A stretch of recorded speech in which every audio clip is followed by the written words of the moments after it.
وحي بالقرآن ترنم يدفع عنا نار جهنم. اقرأ أول حرف يهمي عطرا في الأرواح تنسم، عطرا في الأرواح تنسم.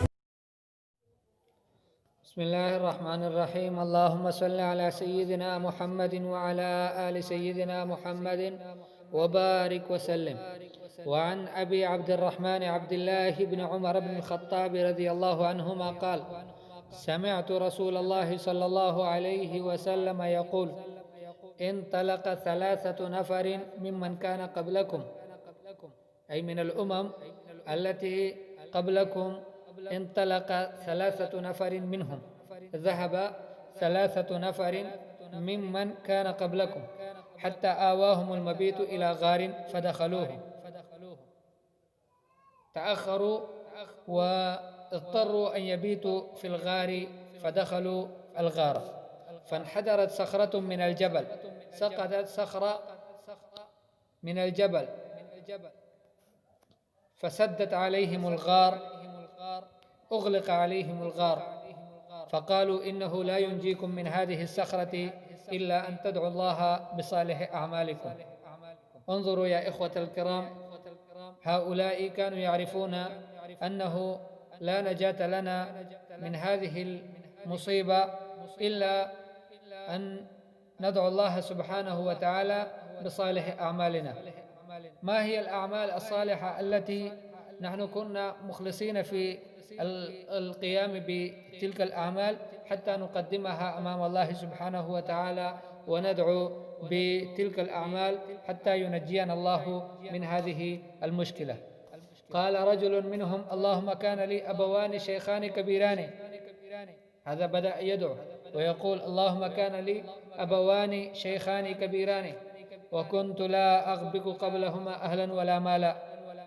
ما كنت، إنما كان يعني يذهب بالغنم وبالماشية، وعندما كان يرجع فما كان يسقي اللبن لا أهله ولا ماله.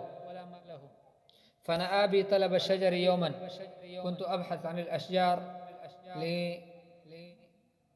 للغنم وللبهائم، فنأبي أي أبعدني هذا الطلب، فلم أرح عليهما حتى ناما، لم أعد على أبواي حتى ناما، فحلبت لهما غبوقهما. بعد ذلك حلبت لهما غبوقهما أي لبنهما، فوجدتهما نائمين، فكرهت أن أوقظهما وأن أغبق قبلهما أهلا أو مالا.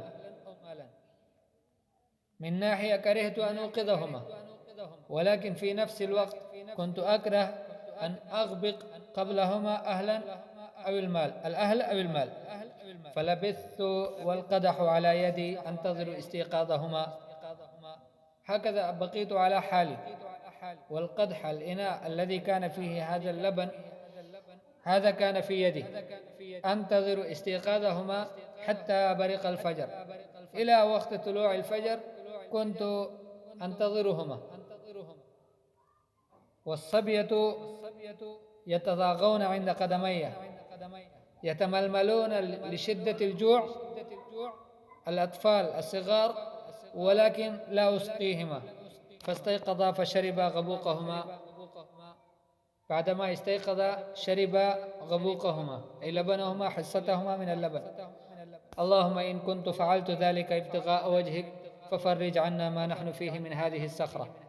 الآن يقدم أمام الله سبحانه وتعالى عمله الصالح هذا، فانفجرت شيئا لا يستطيعون الخروج منه. قال الآخر: اللهم إنه كانت لي ابنة عم كانت أحب الناس إلي، وفي رواية كنت أحبها كأشد ما يحب الرجال النساء، فأردتها على نفسها فامتنعت مني حتى ألمت بها سنة من السنين.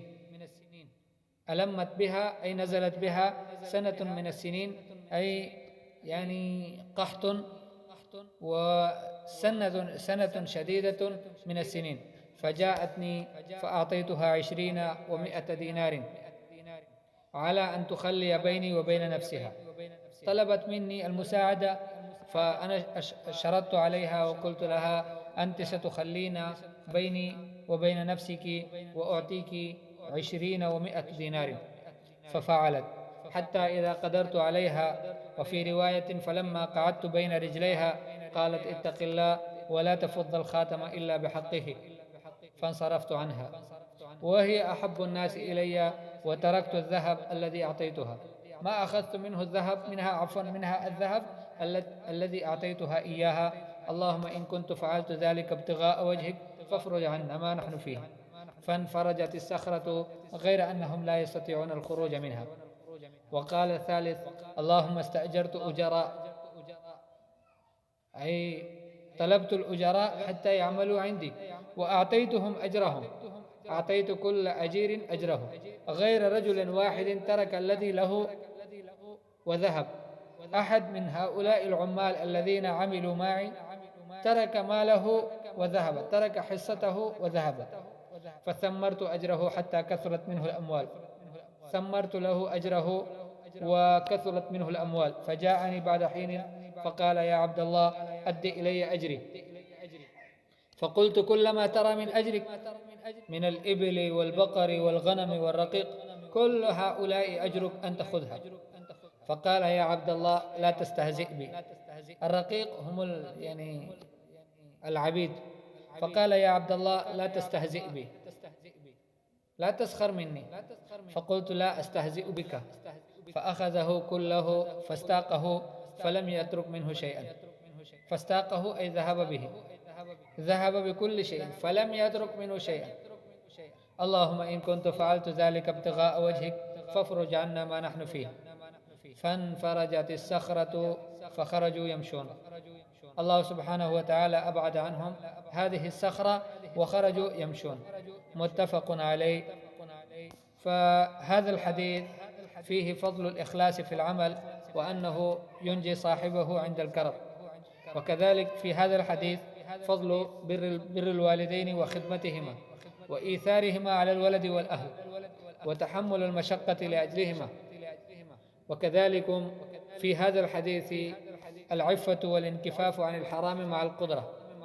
وفيه فضل حسن العهد وأداء الأمانة والسماحة في المعاملة. فكل هذه الأشياء التي يعني العبر والدروس التي نستفيد من هذا الحديث. ولكن أهم شيء أنه كان ينبغي لكل مسلم أن يكون بينه وبين الله سبحانه وتعالى عملا خالصا له، وبحيث يكون واثقا من إخلاصه في ذلك العمل، كما هؤلاء الثلاثة كانوا واثقين من أعمالهم التي يعني قدموها أمام الله سبحانه وتعالى ودعوا بها حتى يفرج عنهم الله سبحانه وتعالى. فنسأل الله سبحانه وتعالى أن يجعلنا من الذين يستمعون القول فيتبعون أحسنه. صلى الله تعالى على خير خلقه محمد وآله وأصحابه أجمعين.